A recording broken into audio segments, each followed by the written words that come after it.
அனைத்து அன்பும் பண்பும் பாசமும் நேசமும் நிறைந்த நட்புகளுக்கும் உறவுகளுக்கும் இனிய காலை வணக்கம்.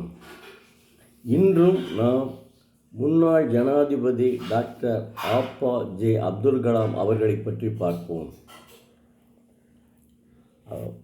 எந்த துறையாக இருந்தாலும் எந்த வேலையாக இருந்தாலும் அதில் தோல்விகளும் ஏமாற்றங்களும் எப்போதும் சேர்ந்தே இருக்கும், இனியும் ஏற்படும். விஞ்ஞானத்துறை ஒன்றும் இதற்கு விதிவிலக்கல்ல. விரக்தியிலோ ஏமாற்றங்களிலோ சிக்கிக்கொண்டிருக்கும் தருணங்களில் அவர்களில் யாருமே தங்கள் இலக்குகளை நிர்ணயித்து விடக்கூடாது என்றும் விரும்பினார். இப்படிப்பட்ட பாதிப்புடைய தவிர்ப்பதற்காக பஞ்சாயத்து சபை போன்ற விஞ்ஞான கவுன்சில் ஒன்றை அமைத்தார். கவுன்சிலின் முதலாவது கூட்டமே முக்கியமானதாக அமைந்தது.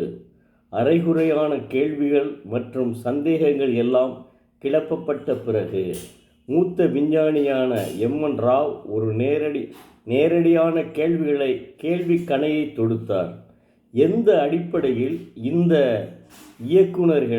திட்ட இயக்குநர்களை நீங்கள் தேர்வு செய்தீர்கள் என்று கேட்டார். அதற்கு அப்துல் கலாம் அவர்கள், எதிர்காலத்தில் நம்பிக்கை வையுங்கள் என்று கூறினேன். ஒவ்வொரு நாளும் புது புயல்களை கிளப்பக்கூடிய ஒரு நீண்ட கால திட்டத்திற்கு பொறுப்பேற்க வைப்பதற்காகத்தான் இவர்களை தேர்வு செய்தேன் என்கிறார்.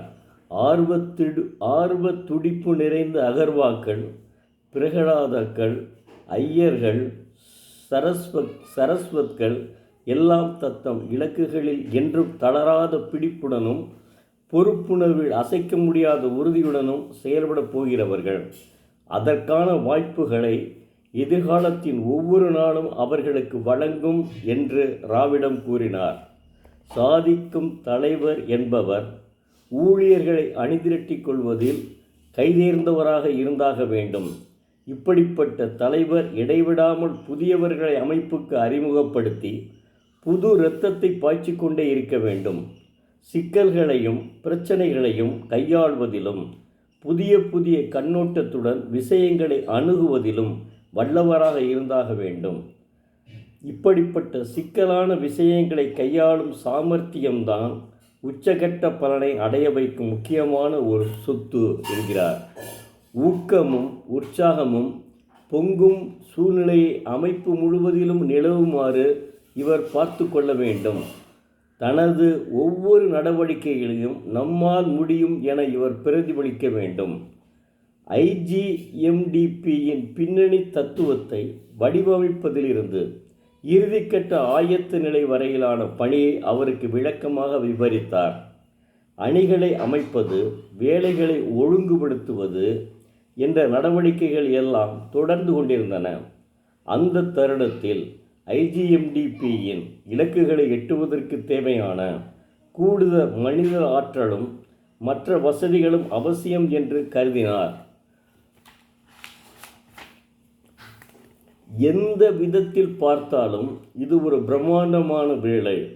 இந்த மாபெரும் திட்டத்தை நிறைவேற்றுவதற்கு முற்றிலும் மாறுபட்ட நிபுணத்துவமும் மன உறுதியும் தேவைப்பட்டன.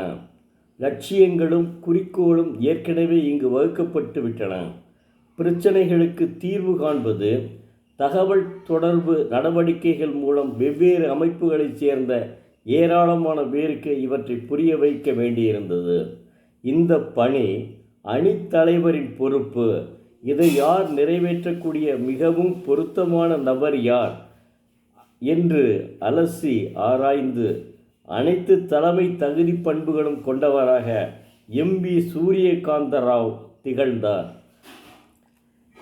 மீண்டும் நாளை டாக்டர் அப்துல் கலாம் அவர்களை பற்றி பார்ப்போம்.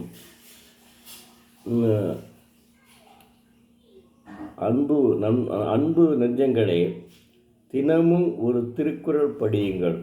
அதன்படி தங்கள் வாழ்க்கையை கடைப்பிடியுங்கள். நன்றி.